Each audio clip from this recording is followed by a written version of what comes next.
Hola, ¿qué tal? ¿Cómo estás? Bienvenida, bienvenido a Metamorfosis y Vida con María Avalon. Hoy vengo a hablarte del políptico de Jan van Eyck y los misterios Magdalena. Este vídeo es para celebrar Lita, el solsticio de verano en el hemisferio norte, y Yule, el solsticio de invierno en el hemisferio sur.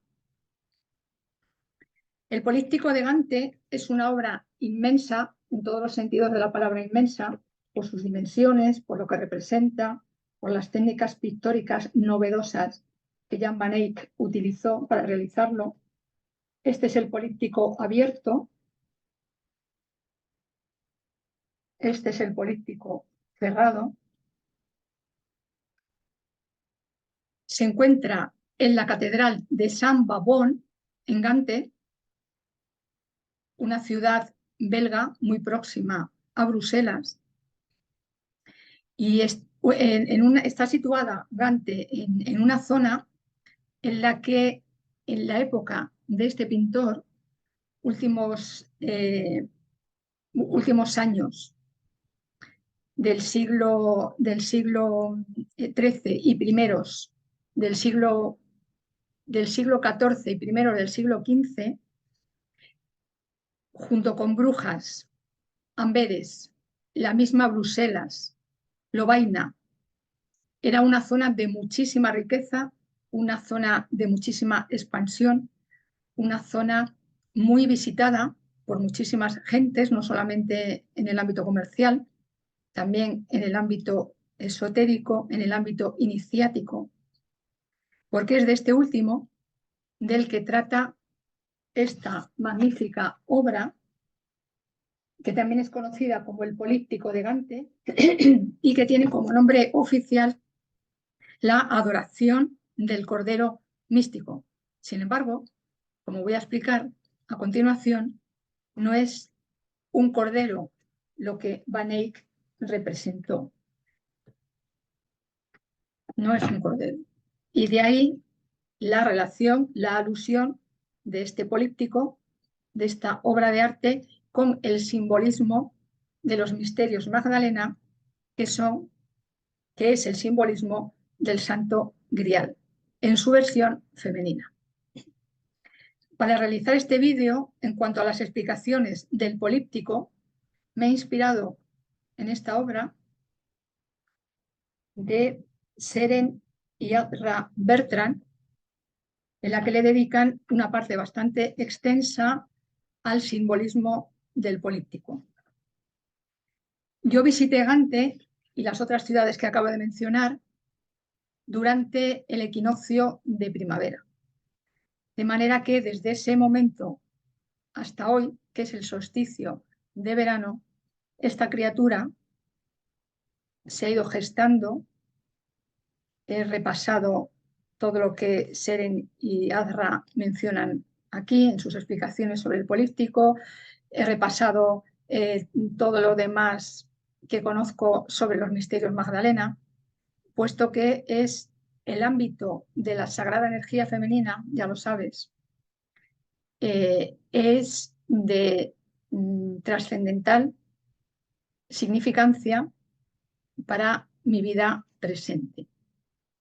Entonces, conocer el punto de vista esotérico, el punto de vista femenino de esta gran obra ha sido, para mí, está siendo, va a ser de máxima importancia y también de máxima evolución, porque me está llevando cada vez más a entender el por qué y el para qué de tanto ocultar los misterios Magdalena, que son los misterios femeninos, que son los misterios de la sangre de la vida, los misterios de la concepción, de la sexualidad sagrada.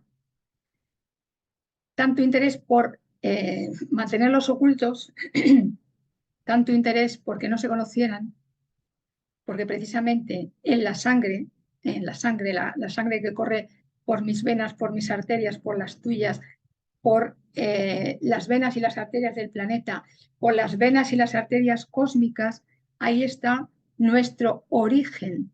Or y gen. Or en hebreo significa luz, gen es genética. Nuestro origen de luz, nuestros genes de luz, nuestros genes estelares. Porque ya sabemos, a estas alturas, cada vez más gente, cada vez más almas, lo sabemos, que nuestra procedencia es estelar, incluido este maravilloso planeta, este maravilloso ser, este maravilloso cáliz sagrado, útero terrestre, que nos alberga mientras estamos aquí.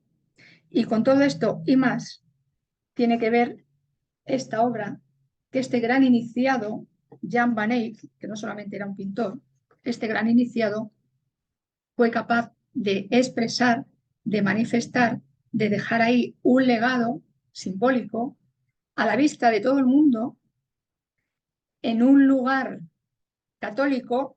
Aparentemente el catolicismo también se ocupó muchísimo, se sigue ocupando hoy, de ocultar todo esto, y mientras lo oculta, a la misma vez lo manifiesta a la vista pública, porque todo está delante de nuestros ojos. Para quienes tienen ojos para ver, claro, más allá de las apariencias. Por eso, en una época como los últimos años, los últimos 1300, primeros 1400, en los que supuestamente no se podía manifestar la verdad, bueno, supuestamente y también en cierta medida, un gran artista, un gran alquimista, un gran iniciado, un gran ser de las estrellas, de la Tierra, de todos los lugares, como Jan van Eyck, fue capaz de sintetizar en una obra maestra. Jan van Eyck es muy conocido por muchas obras, seguramente esta es su obra maestra, y desde luego por el simbolismo, por, como he mencionado antes, las técnicas pictóricas que utilizó, que hay quien le considera el precursor de la pintura al óleo, porque hizo unas innovaciones en cuanto a esa técnica pictórica que nunca antes se habían hecho. Todo esto, claro, nos lleva a entender que este hombre sabía mucho más que de pintura. Él era uno de los que honraron la energía femenina sagrada, uno de los que honraron los misterios Magdalena, que más allá, como ya también he dicho y seguiré diciendo, que referirse a un nombre de pila femenino que portan muchas mujeres, que lo portaron, que lo portan, que lo portarán, tiene que ver con la Magdalena cósmica, con la Madre cósmica, con la gran Isis, con la gran María, con la Biná de la Kabbalah, porque todas ellas son representaciones de Sofía, Sofía, la sabiduría, la novia, la esposa y la hermana y el alma hermana de Cristo, el Logos, el conocimiento. Y esta obra y esos misterios Magdalena con los que se relaciona nos llevan a la cristalidad y la conciencia sofiánica. Es decir, la conciencia sofiánica y la conciencia sofiánica nos hablan de la cristalidad femenina. Mientras que la conciencia crística y la conciencia crística nos hablan de la cristalidad masculina. Todavía hoy, y en el mismo título de este libro que acabo de mostrar, el subtítulo es El sendero de la mano izquierda del Cristo femenino. Si seguimos hablando del Cristo, muchas almas van a seguir pensando en un ser masculino. De ahí que sea tan importante, por lo menos para mí lo es, por eso juego tanto con el lenguaje, por eso busco palabras que se puedan expresar del lado femenino. Acabo de mencionar, la cristalidad femenina es la conciencia y la consciencia sofiánica, de Sofía, la sabiduría.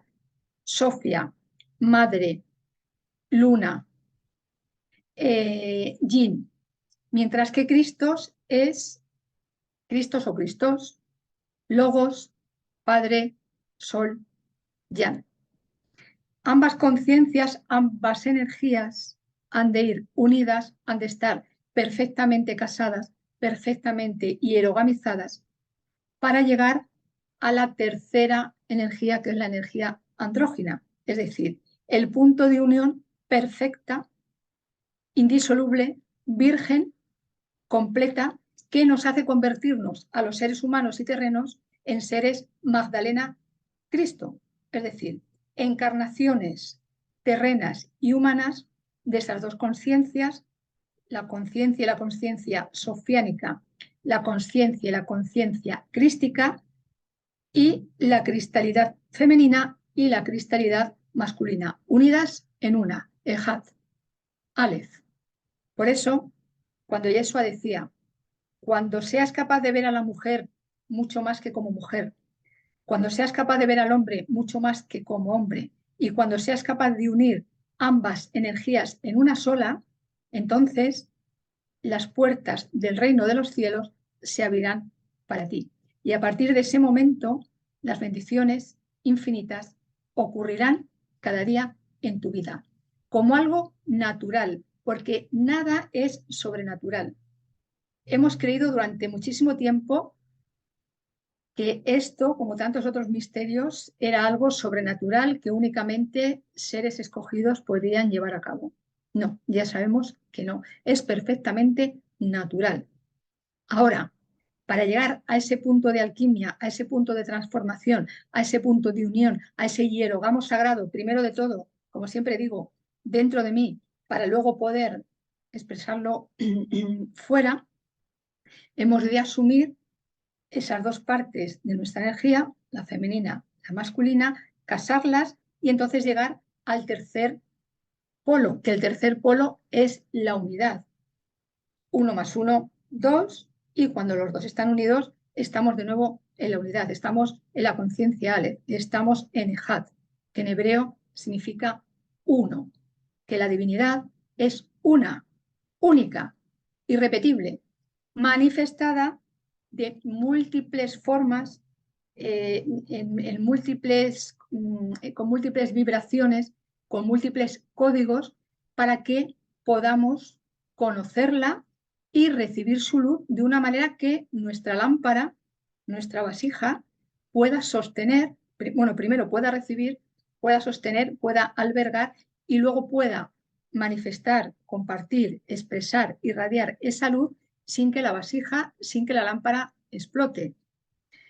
Porque no podemos conectar, por lo menos con este cuerpo físico, directamente con la central eléctrica, que sería la divinidad. La divinidad es la central eléctrica.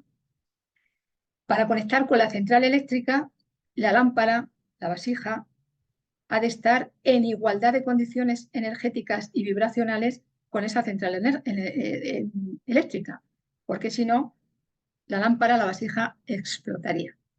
Por eso, conectamos con esas distintas manifestaciones de la divinidad, tú, yo, absolutamente todo cuanto existe en este planeta y en todos los lugares es un pedacito de esa luz, un pedacito de esa divinidad, y de ahí lo imprescindible de, en el ser humano, que todo esté unido para convertirnos en los seres Magdalena Cristo, en los seres que albergamos a Sofía y a Cristos, en un cuerpo humano que también es divino, que también es cósmico, que también es galáctico, y un ser humano que es virgen y completo en sí mismo. Ya sabes lo que significa la palabra virgen, y no solamente se atribuye a la energía virgen, a las diosas vírgenes, también se atribuye al ser humano completo en sí mismo, porque virgen es como está todo en el origen, virgen es como está todo en la fuente primordial, virgen es algo que es intocable, que no se puede mancillar, que no se puede manipular, que no se puede trastocar. Cuando nos convertimos en ese tipo de seres, que es algo que está en nuestros genes, entonces nos volvemos inmortales. En verdad somos inmortales. El espíritu, el alma, el ser es inmortal, viviendo dentro de un cuerpo mortal y de un cuerpo temporal. Cuando asumimos que somos inmortales en esencia y que este cuerpo, este templo sagrado, en algún momento habrá de quedarse aquí para que nuestro espíritu y nuestra alma continúen su evolución, en la medida en que reconocemos esa inmortalidad, cambiamos, transformamos, trascendemos el miedo a la muerte por el amor a la vida. Amor y miedo son incompatibles. Donde hay amor, el miedo no tiene cabida. Donde hay miedo, el amor no está. Entonces, ese asumir nuestra inmortalidad nos lleva a religarnos con el amor y a religarnos con nuestro origen estelar que está en nuestra sangre. En la sangre no solamente hay sangre, no solamente hay glóbulos rojos, blancos, plaquetas, en fin, no sé cuántas cosas que no sé cómo se llaman. También hay luz. Portamos en nuestra sangre la luz del creador considerado como masculino, femenino en conjunto. Si bien hablar de femenino y de masculino, o de femenina y de masculina, en cuanto a la fuente creadora, pues también carece de sentido porque está mucho más allá de estos conceptos que sirven únicamente para que nos entendamos aquí en este plano terrestre. Bueno, dicho esto, voy a hablar un poco de Jan van Eyck, que nació en 1390, falleció en 1441 y el políptico lo terminó de pintar alrededor del año 1432. Jan van Eyck nació en Flandes, estoy leyendo de aquí, nació en Flandes, en la zona de habla alemana, en lo que actualmente es Bélgica, y en el norte del Ducado de Burgundy. En aquel tiempo, en la época de Jan van Eyck, Burgundy estaba bajo el reinado de los duques de Valois, y uno de los más importantes, el duque Felipe III, también conocido como Felipe el Bueno, fue el gran patrón, el gran mecenas que apoyó económicamente a Jan van Eyck, a toda su familia. De hecho, cuando él murió, siguió apoyando económicamente a su esposa y a su descendencia. Y ellos dos, junto con otra gente, formaban parte de una hermandad, bueno, en realidad de varias hermandades, que continuaban rindiendo culto a la energía femenina. Es decir, con rendir culto quiero decir que seguían reconociendo, como sucedió desde los orígenes, la importancia, la significancia de la sagrada femenina. Por supuesto, reconocían el valor de las mujeres en igualdad de condiciones con la sagrada energía masculina y con los hombres. Tanto el duque Felipe como Jan van Eyck pertenecían a varias sociedades secretas, porque ya sabemos que hubo un momento en el que ya se tergiversó tanto el conocimiento original que únicamente se conservó en sociedades a las que muy poca gente podía entrar. También entraban mujeres, por supuesto, en muchas no, en muchas otras sí. Y gracias a esas sociedades secretas, el conocimiento, el gran conocimiento, la gnosis, la sabiduría, las antiguas herramientas, los antiguos cultos, la alquimia, siguió viva y llegó hasta nuestros días. Felizmente, gracias a nuestra evolución individual, colectiva, planetaria, cósmica, galáctica, esos secretos cada vez están siendo menos secretos, cada vez están estando más a la vista, y no solamente de unas cuantas almas iniciadas, ya están a la vista de cualquiera, al alcance de cualquiera. Sin embargo, hemos de dar el paso para llegar a esos conocimientos, a esos secretos que ya se están desvelando, revelando, develando, que de aquí en más se revelarán muchísimo más profundamente, porque si una no da el paso, por mucho que los secretos estén ahí, no vamos a llegar a ellos. Jan van Eyck estuvo también, lo mismo que el duque Felipe III, también estuvieron relacionados con los reyes de Portugal de aquel tiempo. Es decir, había una comunidad que externamente tenía relación con los asuntos políticos, con los asuntos económicos, comerciales, y por dentro, internamente, todas esas personas estaban relacionadas porque pertenecían a un linaje y estaban en concordancia con ese linaje de sangre real que está representado en este políptico de Jan van Eyck, y que nos remonta a los misterios Magdalena. Que sí, que en esta obra están muy relacionados con Miriam de Betania, están muy relacionados con María, esposa y madre de Yeshua. Sí, ahora se remontan a todos esos misterios que también estaban en Egipto, que estuvieron en Grecia, que estuvieron en Atlantis, que estuvieron en Lemuria, y que nos llevan a la gran Magdalena cósmica, los grandes seres cósmicos femeninos de las estrellas, como el sistema estelar de Sirio, Arcturus, Pléyades, por supuesto, Venus, también relacionadísimo con todo esto, Lady Venus, Saraz Kumara, Meta, su hija. Todo esto está representado aquí, por supuesto, en Burgundy.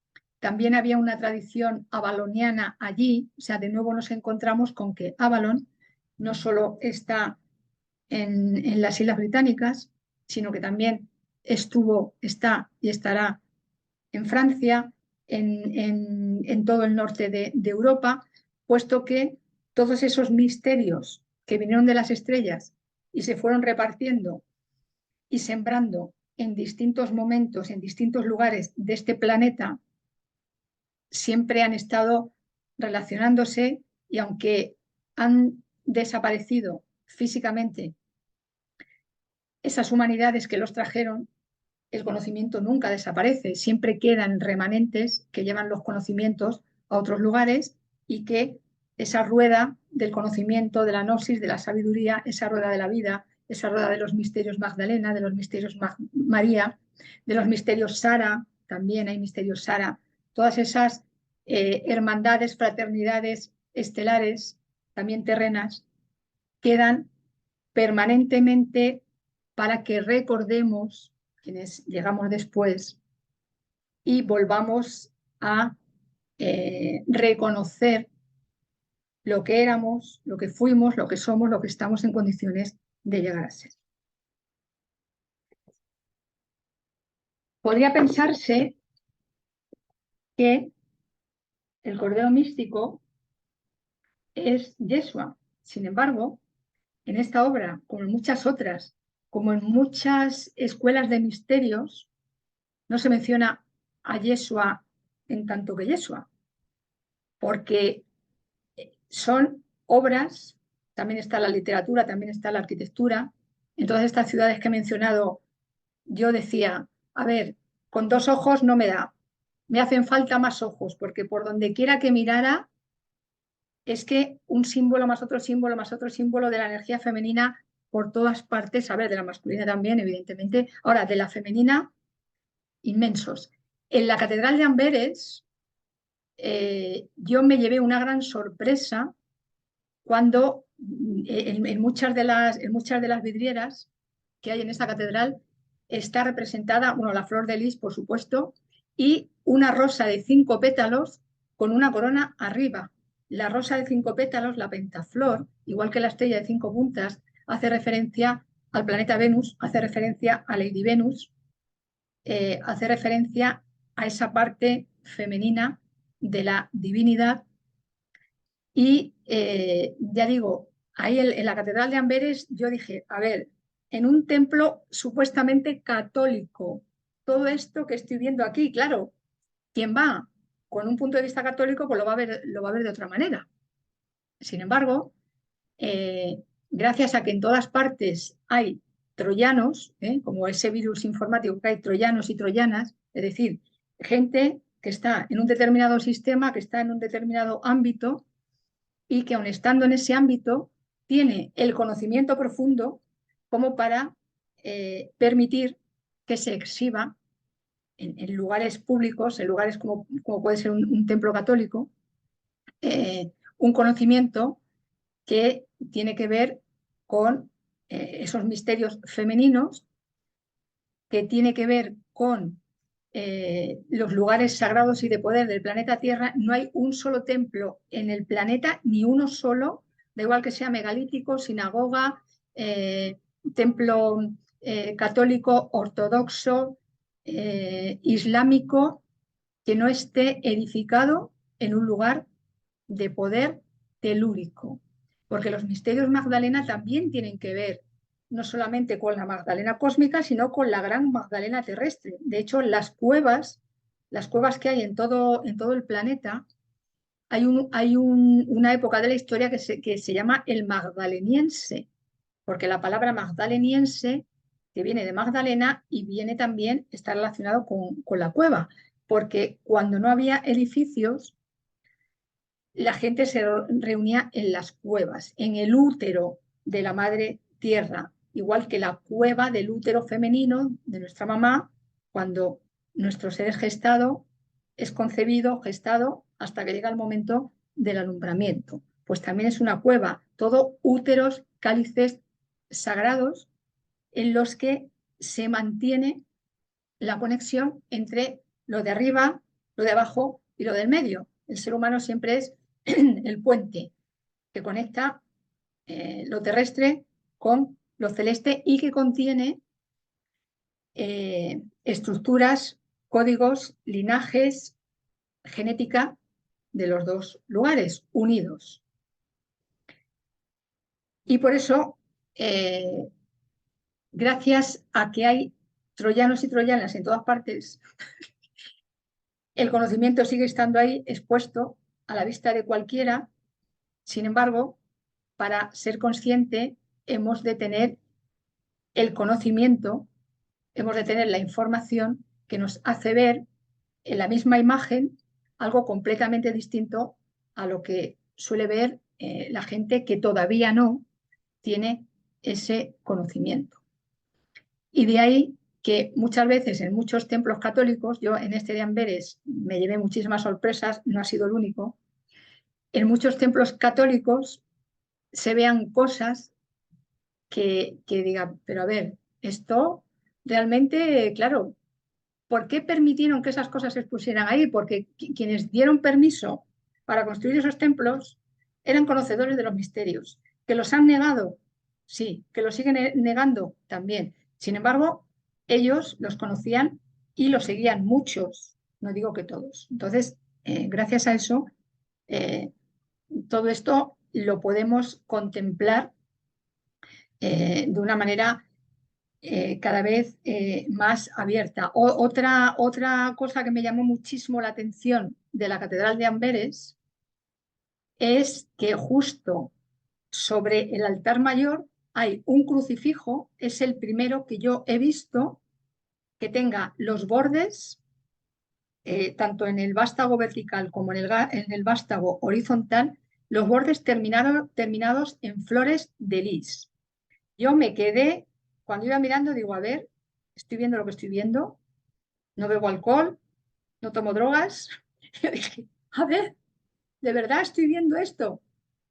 Es que fue una gran sorpresa para mí. Y luego, pues claro, ahí la flor de lis también, la flor de lis es la energía femenina, la rosa, la corona, la flor de lis, todo el rato es la energía femenina, los misterios Magdalena, las enseñanzas sofiánicas, Sofía, la madre, la sabiduría, la luna. Y no solamente eso, sino que otra cosa también bellísima de ese crucifijo es que por el anverso estaba, bueno, ya sabemos, la figura humana que ponen ahí, ya sabemos, no estaba, o no está, mejor dicho, con la expresión de dolor que se ve en otros crucifijos. Y justo en la parte de atrás, como está colgado sobre el altar, pues entonces se puede ver por delante, se puede ver por detrás. En el reverso, justo donde coincide la cabeza del ser humano, que es que no quiero decir su nombre, porque sé que no estuvo ahí, pero bueno, ya sabes a quién me refiero. Justo donde está su cabeza, en la parte, en el anverso, hay una paloma blanca. La paloma blanca ya sabemos que es uno de los símbolos de la energía femenina. La paloma blanca es el Espíritu Santo y el Espíritu Santo es la energía femenina. Porque cuando en el catolicismo se veló por completo a la parte femenina de la divinidad, se la veló, sin embargo, no se la podía eliminar del todo, el credo católico, que una cosa es credo, otra cosa es religión, el credo católico enseña Padre, Hijo y Espíritu Santo, o sea, todo energía masculina. Sin embargo, la paloma blanca, el Espíritu Santo, es la diosa, porque además la paloma es uno de los símbolos de Venus, uno de los símbolos de la diosa en general, uno de los símbolos de María, de Isis, de Ana, de Miriam, de todas las representaciones de la diosa, que en realidad diosa ya es una palabra que se me está empezando a quedar caduca, pequeña, obsoleta, porque son seres con el máximo de energía femenina, seres, reinas, señoras de su lugar de origen, de su lugar estelar, de su lugar terrestre, porque la divinidad es una, vuelvo a decir, entonces Dios a Dios hay uno, una o uno, y todo lo demás seres que expresan esa divinidad conjunta. Entonces, ahí en ese crucifijo, cualquiera que tenga estos conocimientos, pues se da perfecta cuenta de lo que nos está diciendo ahí, ¿no? Porque es del Santo Espíritu de donde viene todo. Es del Santo Espíritu donde todo, o en el Santo Espíritu, donde todo se gesta, ese gran útero de la diosa, de la novia, de la hermana gemela, del Cristo, del Dios, del Padre, y, y mientras no hay creación con ambas energías unidas, pues lo que se crea, ya sabemos lo que se crea. Cuando se produjo esa separación, esa ruptura entre la energía femenina y la energía masculina, cuando fuera, ahí todo lo que se ha creado no ha estado tanto del lado de la vida, del lado de la luz, como de sus opuestos.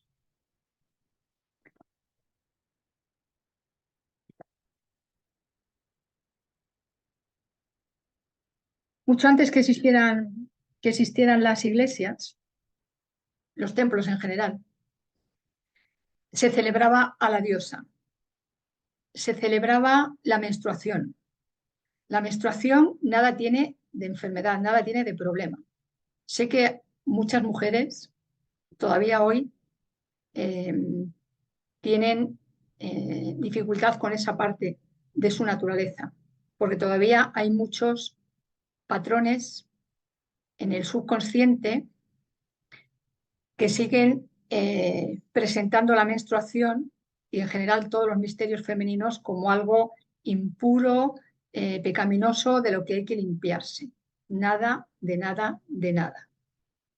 gracias a la menstruación, y me refiero al ámbito humano y no solamente humano, porque también hay otras especies animales que también menstruan, las hembras, gracias a la menstruación existe la vida. A ver, el semen también interviene, por supuesto. Ahora, es en el cáliz, en el santo cáliz femenino, en el santo cáliz del cuerpo femenino, en el útero, donde tiene lugar la unión de las dos semillas, las semillas masculinas y las semillas femeninas. La semilla femenina es el óvulo, la semilla masculina es el semen, con todo lo que cada una contiene. Es en el útero donde se realiza la transformación alquímica necesaria y suficiente para que esas dos semillas unidas, después de 9 meses, den lugar a un ser humano. Sin cáliz, las semillas no fructifican.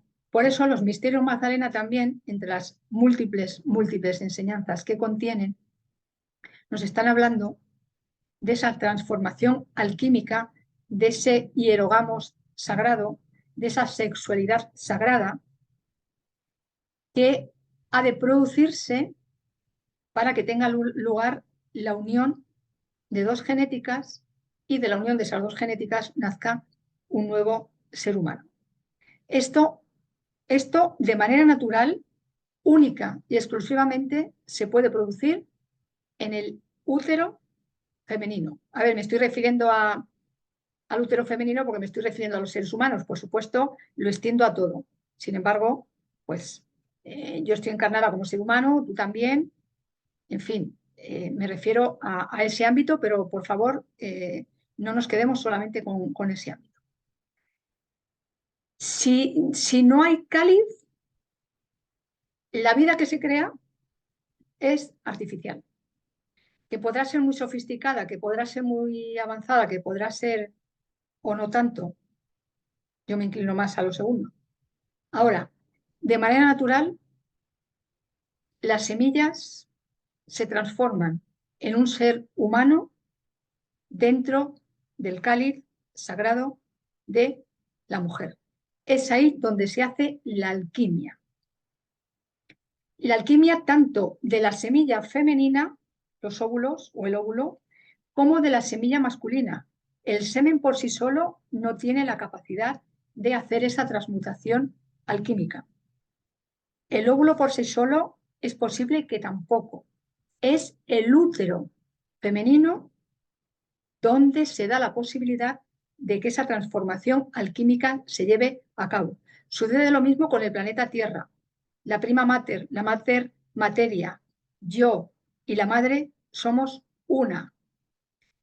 Las semillas, cualquier semilla, una semilla de manzano, una semilla de trigo, una semilla de rosas, cualquier semilla, yo puedo poner aquí encima de la mesa todas las semillas que yo quiera. Puedo llenar la mesa de semillas, se van a quedar en semilla. Porque es el útero de la madre tierra, su cuerpo sagrado por dentro, el que hace la alquimia para que esas semillas se rompan, porque si no se rompe la semilla, tampoco nace ningún ser. Se rompe la semilla, se transforma esa semilla, se alimenta esa semilla y luego esa semilla crece. Por supuesto, también con el agua, con el sol, la luz del sol, la luz de la luna, la oscuridad, porque si las semillas estuvieran todo el rato iluminadas, se quemarían por la luz del sol. Entonces van creciendo en el útero de la madre tierra, van creciendo por la noche, luego por el día y con la luz del sol también crecen. Ese ciclo sol y lunar, lunisolar, que se da especialmente a las mujeres por la menstruación, que también se da a los hombres, aunque los hombres no menstruen, y que es el origen natural, divino de la vida. Precisamente la sangre que se derrama de manera agresiva, la sangre que se derrama de un ser hiriendo a otro ser, la sangre que se derrama en los conflictos bélicos, es una sangre de muerte, porque es una sangre que produce una herida. En cambio, las mujeres sangramos sin estar heridas, sangramos manteniendo la vida, porque precisamente esa sangre menstrual que sale de nuestro cuerpo cuando el óvulo mensualmente no ha sido fecundado es una sangre relacionada con la vida, es una sangre preparada para dar vida. De hecho, en todas las culturas antiguas, por eso he mencionado que las primeras iglesias, los primeros templos que estaban en la naturaleza, se rendía homenaje. Cuando yo digo la palabra culto me refiero a homenaje, no me refiero a estar ahí adorando, no, no, homenaje, reconocimiento, valía, agradecimiento, gratitud a la divinidad, y se ofrecía la sangre menstrual de las mujeres como reconocimiento de que esa sangre está relacionada con la sangre de la vida, con la sangre cósmica, con la sangre galáctica, con la sangre divina, que no es física, sin embargo, es ese linaje, ¿no? esa procedencia, esa luz. Y por eso también, aparte de ofrecerse la sangre menstrual como agradecimiento, eso todavía hoy en los pueblos nativos que hay por todo el planeta, que felizmente todavía siguen en el planeta, tienen la costumbre de, aparte de hacer esto, utilizar la sangre para regar las plantas, regar los cultivos, precisamente porque saben muy bien que es sangre de vida y que porta vida. Incluso hay también pueblos nativos que secan la sangre al sol y luego la utilizan como abono. De manera que los primeros cultos, los primeros homenajes que se hacían eran a la diosa y era a la energía femenina. Luego llegó un punto en que se quiso y se logró manipular de tal manera la energía femenina que una parte, a ver, no, por supuesto, no todos los hombres, una parte de la energía masculina que quiso apoderarse del poder de creación de vida de la energía femenina, ahí empezó a nacer ese cisma, ahí se empezó a derramar la sangre con la intención de tener el poder que tiene la sangre de vida que tienen las mujeres. Algo, por otro lado, imposible. Imposible. Porque los hombres no menstruan. Los hombres en este planeta no menstruan. Entonces, en relación con el ser humano, no es a través del derramamiento de sangre con conflictos, con heridas, con agresividad, como los hombres van a conectar con el poder de la sagrada femenina. No es así. Lo han intentado durante siglos. No lo lograron. Es imposible. Porque la única manera de conectar, no con la sangre directa de la sagrada femenina, sino reconociendo su parte femenina y reconociendo, como así sucedió durante milenios, que es la energía femenina la que gesta, que es la mujer la que tiene la capacidad de gestar, entonces volverán a honrar a la energía femenina, no solamente las mujeres, no solamente en la divinidad, no solamente en la vida, también en ellos mismos. Es el único camino, el camino de la unidad, el camino de ir cada cual con su energía de la mano para crear esa nueva tierra, esa nueva humanidad que lleva ya tanto tiempo gestándose. Por lo tanto, la Eucaristía femenina, la Sagrada Comunión femenina, era la primera ceremonia de gratitud, la primera ceremonia de lo que hoy llamamos una misa. De hecho, las misas católicas, desde luego, no honran la vida. Y no voy a entrar en detalles porque no quiero, pero vamos, desde luego la vida no la honran. Y todo lo que se bendice en una misa católica y lo que se da, que los fieles se toman, desde luego nada tiene que ver con la vida. Porque todavía sigue ese interés de mantener el dolor en vez de la alegría, de mantener el miedo en vez del amor, de mantener el infierno en vez del cielo. Entonces, todo lo que se hace en una misa, lo digo con todo el respeto, sé que hay muchísima gente que va a las misas con muchísima fe, con muchísima entrega. Ahora, la verdad es la verdad y cualquiera que ahonde un poco, que investigue un poco en qué se hace en una misa católica, pues ya va a encontrar la respuesta. En este políptico vemos muchas imágenes, sería muy largo detallarlas todas, y vemos, sobre todo, vemos que hay una parte superior, hay otra parte inferior.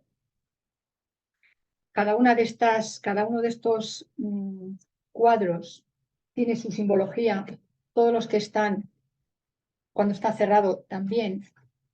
Decía al principio que Yeshua no aparece aquí, porque claro, nos está hablando de los misterios Magdalena, nos está hablando de los misterios femeninos, que Miriam de Betania, su alma hermana, manifestó, como muchas otras antes que ella y muchas otras después, porque el linaje de las Magdalenas, que viene de Sirio, que viene de Isis, es un linaje que también fue honrado por todas las ancestras del pueblo de Israel, Sara, Rivka, Rachel, Lea, Sífora, Ana, todas ellas, y antes que ellas, muchísimas más, honraban los misterios Magdalena. De hecho, muchas de las mujeres que acabo de mencionar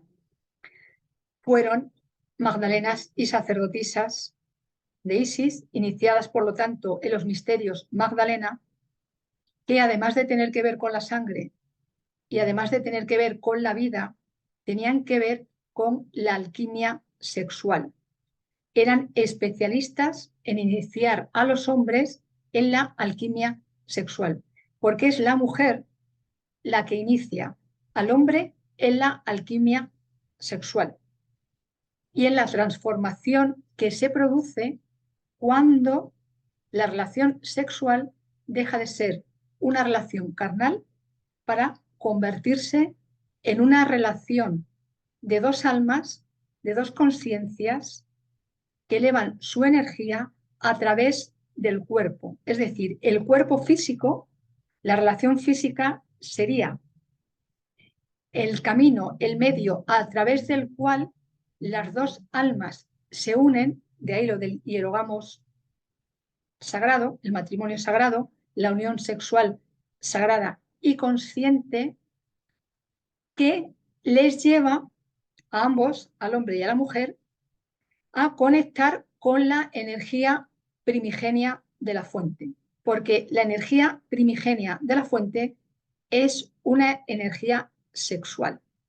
Sexual en el sentido de creadora de vida, no solamente en el sentido de relación sexual como se entiende únicamente desde el punto de vista físico.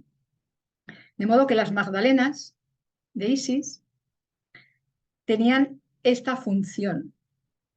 Por eso Miriam inició a Yeshua y por eso he dicho tantas veces, vuelvo a decir ahora y seguiré diciendo, y él sabe que es verdad, no le va a molestar lo más mínimo, todo lo contrario, que sin Miriam, sin la compañía, sin la iniciación sexual y no solamente sexual de Miriam, el ser que encarnó como Yeshua no hubiera podido realizar la tarea que realizó en aquel tiempo. Ojo, que vino antes, realizó otras tareas, vino después, realizó otras tareas. Ahora, en aquel momento tan trascendental, porque es el más cercano a nuestro tiempo, porque 2000 y pico años, considerando que el planeta Tierra tiene millones de años de vida, pues 2000 años es nada, un chiste. Y si consideramos que la vida en su conjunto es todavía muchísimo más antigua que la vida del planeta Tierra, pues más chiste todavía. O sea, 2000 años es un clic, un clic que luego dice, sí, sí, mucho clic, pero luego aquí, el clic aquí en la tercera dimensión, que claro, como va todo más lento, anda, que 2000 y pico años, o muchos más, ¿no? Muchos más de los que llevamos eh, mm, separados, entre comillas, porque nunca estuvimos separados de la fuente siempre está ahí, nunca nos abandona, ninguna madre abandona a su descendencia, ningún padre abandona a su descendencia, aunque aparentemente así lo podamos entender. Y precisamente por esa función que tenían las Magdalenas, ha llegado hasta nuestros días la importancia de reconocer lo imprescindible de que seamos conscientes todo el rato, de dónde nos lleva cuando, primero, nuestra energía femenina y nuestra energía masculina está unida en el individual, Magdalena Cristo, y cuanta más gente, cuantas más almas, cuanto más seres humanos tengan esa conciencia y esa consciencia y desarrollen los dos ámbitos y tengan su pareja bien casada, mucho más creadora, creativa, amorosa, bella, pacífica, benevolente será la vida aquí. Eso también nos están diciendo estos misterios. La necesidad de recuperar la unidad y la necesidad de ver todo mucho más allá de un cuerpo físico o de una relación física entre dos seres. Y por eso la alquimia sexual proporciona una transformación a las dos almas que por supuesto también va a repercutir en los dos cuerpos, físicamente va a repercutir, porque cuando se produce esa unión sagrada, la Kundalini, la gran serpiente, esa también a la que también la consideraron la Kundalini en el ser humano, la Kundalini terrena, la Kundalini celeste, que está por todas partes, esa energía que asciende y que cuando ha hecho todo el camino de ascenso, cuando llega a la chakra de la corona, en nuestro caso, desde la chakra de la raíz, donde la Kundalini está enroscada, empieza a subir, se empieza a desenroscar y finalmente llega a la chakra de la corona, en la chakra de la corona, esa Kundalini, esa serpiente, se ilumina por completo, se convierte en la cobra real y entonces es como si se colocara un manto sobre nuestro ser que no solamente atrae la luz hacia nuestro cuerpo y hacia nuestro ser completo, sino que también nos lleva a albergar esa luz y a poderla expresar, repartir, compartir. Pues todo esto lo hacían las Magdalenas de Isis. Y todo eso está representado aquí. Y especialmente está representado en esta parte. En esta parte que si bien está en la zona inferior, vemos que ocupa un trozo que horizontalmente, y de hecho, claro, cuando si vas a la Catedral de San Babón y ves el políptico en directo, pues claro, no es lo mismo ver las cosas en directo que verlas así o que ver un vídeo. Cuando entras en la capilla donde está, que además se llama la capilla del sacramento, ¿eh? Por lo que implica la palabra sacramento, mucho más que lo que se entiende por sacramento, sacra viene de sagrado.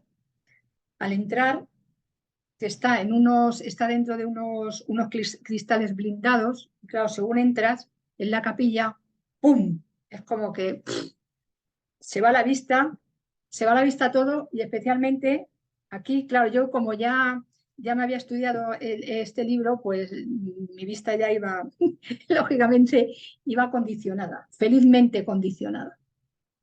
Y luego, eso en el anverso. Y luego, por la parte de atrás de esos cristales blindados, das la vuelta por la izquierda y por la derecha y te encuentras con los paneles que darían cierre al políptico, que también está lleno de simbología.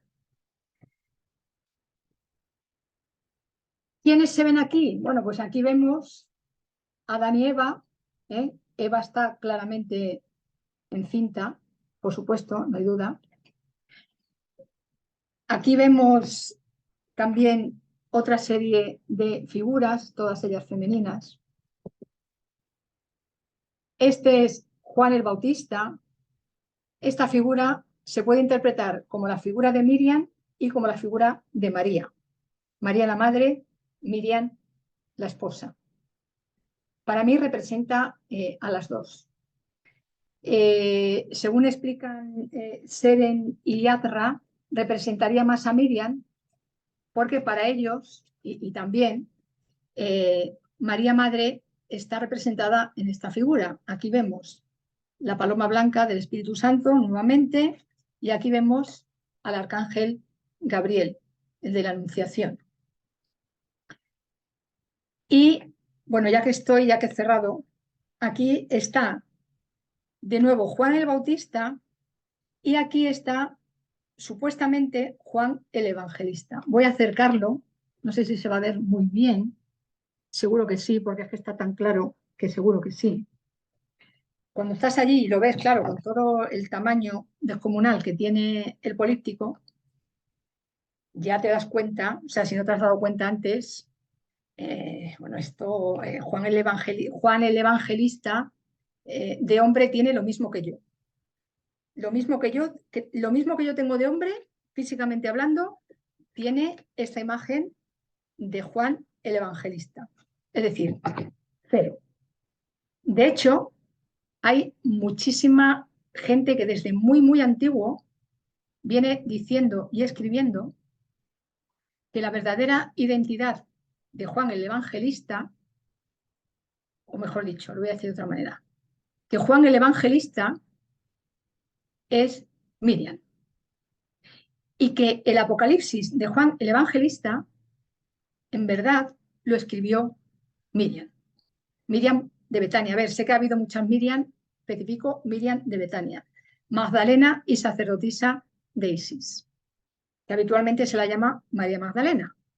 Yo prefiero hacer esa acotación Miriam de Betania, Magdalena y sacerdotisa de Isis, porque en verdad su nombre era Miriam de Betania o Miriam de Migdal, en todo caso.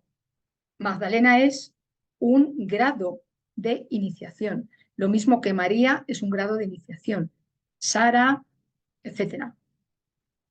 Entonces, la palabra apocalipsis, que deriva del griego, tiene también muchísima relación con la energía femenina. Así que tiene total sentido, para mí, desde hace ya muchísimo tiempo, la primera vez que lo leí, que Juan el Evangelista en verdad es Miriam. Aquí está representada claramente y luego hay otras muchas representaciones que también representan a Juan el Evangelista con un atuendo femenino que parece una mujer. Aquí pues vemos los rizos, tiene un cáliz. Los hombres no llevan cáliz, los hombres llevan espada. Hay serpientes dentro de este cáliz, porque la serpiente, vuelvo a decir, es la kundalini, la energía de la vida, la kundalini, no el kundalini, la energía de la vida femenina. Así que esto también Jan van Eyck, por supuesto, lo conocía e hizo muy bien en colocar las dos figuras, los dos Juanes, Juan el Bautista y Juan el Evangelista, uno claramente masculino y el otro Juan claramente femenino. Juan el Bautista, o Yohanan, creo que en hebreo se dice Yohanan, otro gran desconocido, bueno, es bastante conocido, sin embargo, no es tan conocido en cuanto a los misterios femeninos. Juan el Bautista fue la comadrona de Miriam y Yeshua.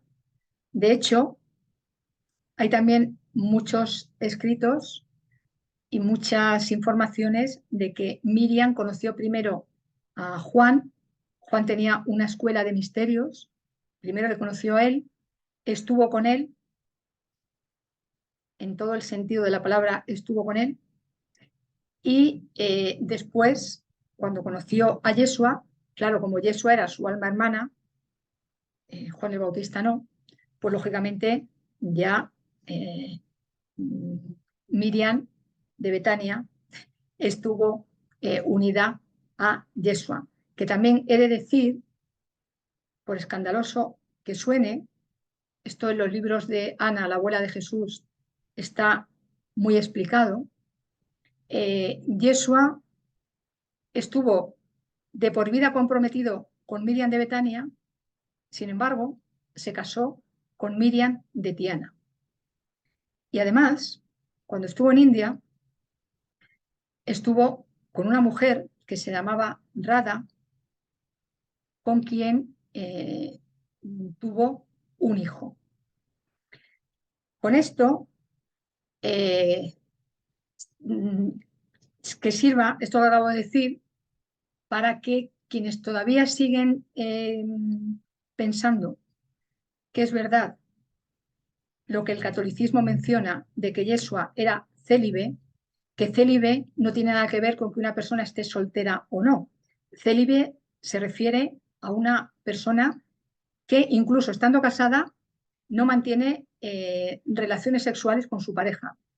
Hay personas que están casadas, hombre y mujer, y son célibes, no mantienen relaciones sexuales con su pareja.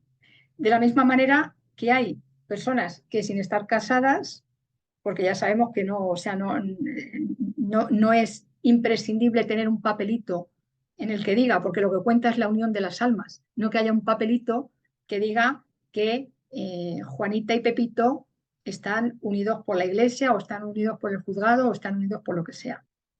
La unión viene de arriba y por eso la distinción de célibe es alguien que, casada, casado o no mantiene relaciones sexuales. Entonces, esa idea de que Yeshua era célibe, no solamente no era célibe, sino que mantuvo relaciones sexuales, carnales, con muchas mujeres, porque todas ellas, bueno, con muchas, a ver, que tampoco se vaya a pensar que estuvo con 3.000, con varias, rectifico, rectifico, con varias. Y porque todo eso fue necesario, todas esas mujeres le aportaron una iniciación en la energía femenina. Entonces fue necesario para eso. Y todas esas mujeres, que además, quitando la de India, que se llamaba Radha, se llamaban María, Miriam, en hebreo, que eran magdalenas y sacerdotisas de Isis, despertaron en él la alquimia de la diosa. ¿El alma que encarnó como Yeshua era un ser que venía completo? Sí. Miriam, el alma que encarnó como Miriam, era el alma de un ser que encarnó completa. Sí, claro. Ahora, eso no excluye que en el momento en que dos almas, por muy completas que estén, por muy maestras que sean, en el momento en que encarnan en un tiempo X, en un tiempo cronológico, en un espacio X del planeta Tierra, me refiero al planeta Tierra, porque es en el que estoy, o por lo menos una parte de mí, viene a realizar un propósito de, como ellos vinieron, de rectificar, reactivar el ADN de Sofía Cristos, y entonces, aunque vengan ya, el alma ya venga con todo su potencial, porque ya lo ha adquirido a través de vidas y vidas y vidas, en el momento en que encarna,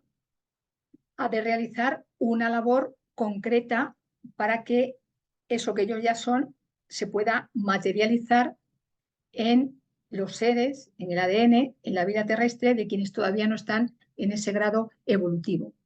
Y como la vida es evolución, por muy evolucionado, por muy avanzado que esté un ser, siempre se puede, esa evolución se puede llevar a un grado mayor. De ahí que, si bien tanto Miriam como Yeshua, como Johanan, como María, como Ana, José, Joaquín, vinieron en estado muy avanzado, les tocó hacer el papel que les tocó, pues lo mismo que a ti y a mí, independientemente de cómo esté nuestro ser de evolucionado, aquí estamos para realizar unas acciones, unos propósitos, unas tareas humanas, físicas, terrenas concretas, que también nos aportan evolución. Es lógico que así sea. Entonces, aquí en esta parte, aquí estaría María o Miriam, aquí estaría Juan. Se podría pensar que esta figura vestida de rojo, el rojo tiene que ver con los misterios Magdalena, tiene que ver con la energía femenina, tiene que ver con la sangre de vida. Se podría pensar que este ser que está aquí en el medio podría ser Yeshua o podría ser una representación de la divinidad masculina. Pues no. Lo que Jan van Eyck quiso representar aquí, en este hierofante, que además, no sé si se aprecia, la corona tiene la triple tiara, no, la triple mitra, y la corona está en el suelo. Por lo tanto, nos está diciendo Jan van Eyck que no es un rey de los cielos, puesto que la corona está en el suelo. Y la corona en el suelo, una de las cosas que nos está diciendo es que en la tierra, ser físico, en la prima materia, en lo femenino, porque justo la corona está la clave, porque justo donde está la corona aquí en el suelo, si ves, esta es la paloma blanca que está aquí, en esta parte central, está justo ahí, o sea, la reina es la paloma que es la energía femenina, la amada del cantar de los cantares, mi blanca paloma, mi amada paloma, esa que Teresa de Ávila también tanto mencionaba. Bueno, pues justo aquí, donde de alguna manera se resume todo lo que está arriba, todo lo que está a los lados, todo lo que está detrás, tenemos la cordera que está viva porque aquí hay un cáliz que está recogiendo sangre. Hasta donde yo sé, los muertos no sangran. Hasta donde yo sé. Sangran los seres vivos. Y esta cordera, si buscas en Google la imagen, claro que está muy chiquitita, si buscas que hay, las hay, y ves solamente esta parte, bueno, ya ves los labios de la cordera y ya te das cuenta que los labios son unos labios femeninos, aunque sean de una cordera. Y te das cuenta que está con los ojos completamente abiertos, por lo tanto es imposible que esté muerta.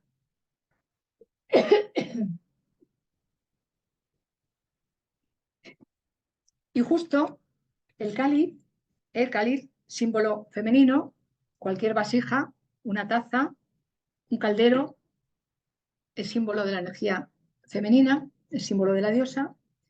Del pecho, del centro del pecho, que tenemos en el centro del pecho, el corazón, la conexión, corazón físico, la chakra cardíaca, el centro del sistema central de chakras, el centro del árbol de la vida cabalística, del árbol cabalístico de la vida, el centro de todos los centros donde está nuestro ser, donde está nuestra alma, donde está nuestra divinidad.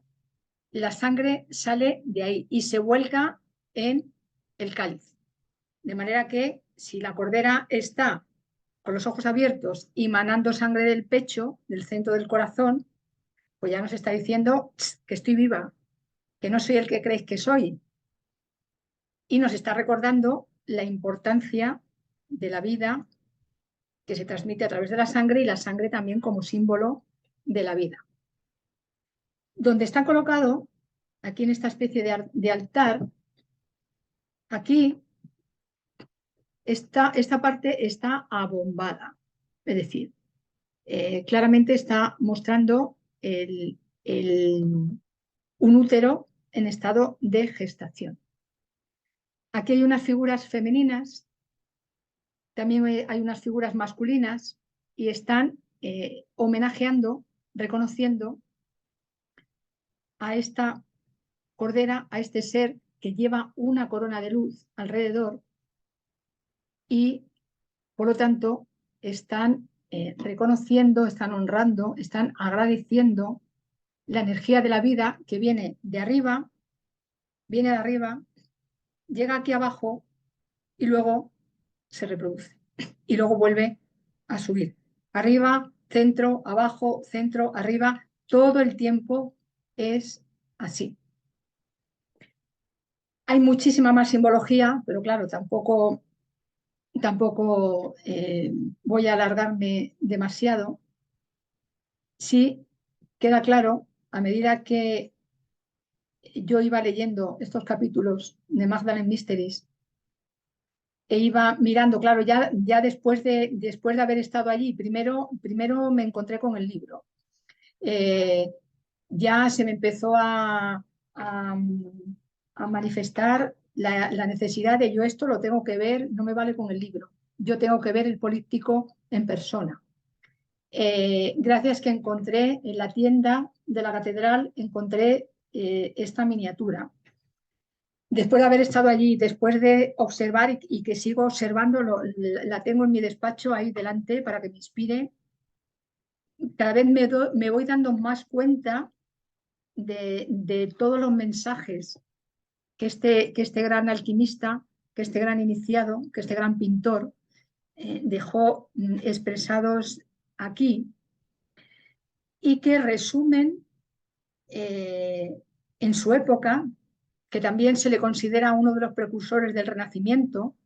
Leonardo da Vinci se inspiró en él, Miguel Ángelo se inspiró en él,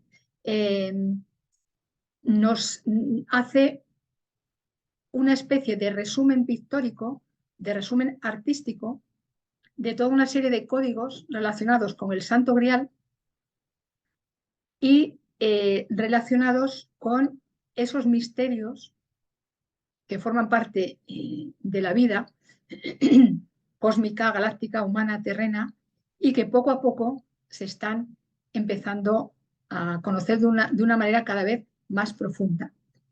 Este cuadro, y esto lo dicen los autores del libro, que más que estar pintado para su época, que fue un legado que nos dejó para esta época de Acuario, para esta era mesiánica en la que estamos.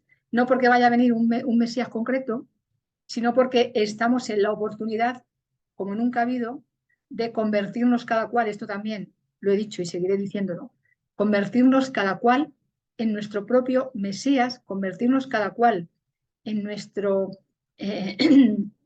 Magdalena Cristo, albergar la Sofía, el Logos, el Sol, la Luna, la Madre, el Padre, el Yin, el Yang, y manifestar eso en nuestra vida cotidiana para conectar con la luz inmensa del Espíritu, convertirnos en seres creadores como lo hace la divinidad y convertirnos en ese tipo de seres que por eso la capacidad creadora de la divinidad, y aunque está relacionada, y he dicho, la divinidad está en permanente relación sexual consigo misma y con todo lo que existe, no en ese sentido terreno de la relación sexual, sino en el sentido de la unión sagrada, perfecta, continua de la energía femenina y la energía masculina, para que la vida vuelva a ser lo que siempre fue y lo que ha de ser, una vida creada de, por y para la vida. En el momento en que entramos en ese estado de creación, de creatividad, solo nos guía el amor, solo nos guía la benevolencia, solo nos guía la belleza, la verdad, la paz. Y en el momento en que estamos guiadas por estos atributos, por estas frecuencias energéticas, por estas cualidades, nuestras creaciones no pueden ser distintas a su imagen y semejanza. Claro, la divinidad crea a su imagen y semejanza. Por supuesto, tú y yo como seres humanos creamos a imagen y semejanza de nuestra propia esencia divina. Cuanto más en conexión estamos con esa esencia divina, más creamos a esa imagen y semejanza divina. Y eso no puede ocurrir si la energía masculina va por un lado y la energía femenina va por otro, individual y colectivamente hablando. Todos los sismos nos separan, todos los sismos dividen, todos los sismos son lo mismo. ¿Por qué? Porque nos llevan a un enfrentamiento, cuando ya no es momento de enfrentamiento, es lugar de afrontamiento, afrontamiento de nuestra verdad, afrontamiento de la necesidad de la unidad, porque la unidad nos lleva al amor, la unidad nos lleva a todo lo que llamamos bendiciones. Así que ese es el camino de la unidad, el camino de la sabiduría unida al conocimiento. Sin embargo, la sabiduría va más allá que el conocimiento. Voy a revisar un poco si me he dejado, sí me he dejado muchísimas cosas porque en este políptico hay muchos símbolos. Considero que por hoy es suficiente. Y bueno, sí, voy a mencionar un último dato que no solamente es necesario aunar las energías femenina y masculina, sino que también ya de una vez por todas hemos de aunar Sofía y lo que el gnosticismo llamaba el demiurgo. Para el gnosticismo, el demiurgo no era el Dios verdadero, puesto que era un Dios que creaba destrucción. Mientras que Sofía es una divinidad que crea de una manera constructiva, es decir, que crea vida. Y los ayudantes del demiurgo eran los arcontes. Bueno, pues ya hemos de, por favor, tú haz lo que quieras porque tienes libre albedrío. Yo cada vez tengo ya más claro que todo eso que llamamos demiurgo, que todo eso que llamamos arcontes y otros nombres que no voy a mencionar, es la energía divina, la energía cósmica manifestada en su lado de no luz. Mientras que todo lo que llamamos sabiduría, ángeles, entidades de luz, son esa energía divina manifestada por ese lado de la luz. Luz y no luz son la misma energía expresada de manera distinta. Para mí, lo digo para mí la primera, y cada vez estoy más profundamente prestando atención a eso, tanto una como la otra han de ser amadas, han de ser abrazadas, han de ser reconocidas. Luego situarnos del lado de la luz, claro, en esas estoy, en esas llevo mucho tiempo, en esas estoy, en esas confío y sé que voy a seguir estando, sin negar la no luz. Por lo tanto, y esto Yeshua y Miriam también lo enseñaron seguramente como nadie antes, porque ellos practicaban la religión del amor, la ley del amor, seguramente la religión verdadera, seguramente no, y todo lo de seguramente. La religión verdadera es la religión de la paz, del amor, de la sabiduría, de la luz, de la fraternidad. Que para mí también sus figuras, si han seguido tan fuertes a lo largo del tiempo y han seguido fuertes no solamente en el ámbito del catolicismo, en el Islam, en el sufismo, también son muy reconocidos. En otros ámbitos, como puede ser el ámbito celta, están muy, muy presentes en muchísimos ámbitos espirituales, de sabiduría, de filosofía. Si en todos ellos tienen esa importancia y ese reconocimiento, desde mi punto de vista, y tal como yo lo siento, es porque en su tiempo ellos dos juntos, y aunque es verdad que lo habían hecho muchas otras parejas antes, lo han hecho y lo siguen haciendo muchas otras parejas después, es como que ellos sentaron la base de decir, a ver, mirad, somos el ejemplo de lo que sucede cuando un hombre y una mujer vírgenes y completos en sí mismo, Yeshua tenía completo todo su ser masculino y femenino. Miriam tenía completo todo su ser masculino y femenino y actuaban en pareja, no solamente de vida, sino como maestros de enseñanzas. Mirad, esto es lo que sucede cuando dos seres completos van unidos en el camino de la vida y transmiten ese camino a través de sus enseñanzas. Y ese camino, de entre las muchas cosas que tenía que ver, sobre todo, con el amor, la paz y la verdad. Porque si no hay amor, si no hay paz, si no hay verdad, no puede haber libertad, no puede haber prosperidad. Entonces, son tres ingredientes que ellos ya sentaron de una manera muy firme las bases para que nos quedara claro lo que hemos de hacer. Entonces, tanto Yeshua como Miriam, tanto Miriam como Yeshua, enseñaban a aunar todo, amar todo.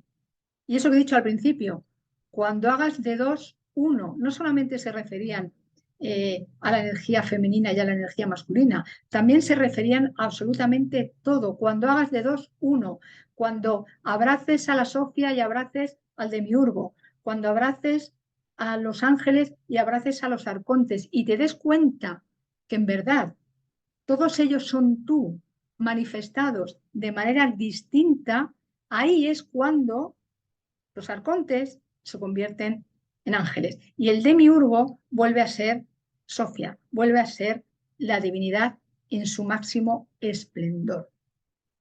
Así que termino con esto, este vídeo para celebrar el solsticio de verano en el hemisferio norte y el solsticio de invierno en el hemisferio sur. Deseo para todo el planeta un maravilloso solsticio, no importa dónde estés, en el norte o en el sur. De hecho, como todo se comunica y todo está unido, ambas energías están presentes. Y como siempre, muchísimas gracias por tu atención y Cristos y Sofía mediantes, nos vemos, si tú quieres, en un próximo vídeo. Hasta entonces, muchos besos y bendiciones. Hasta luego.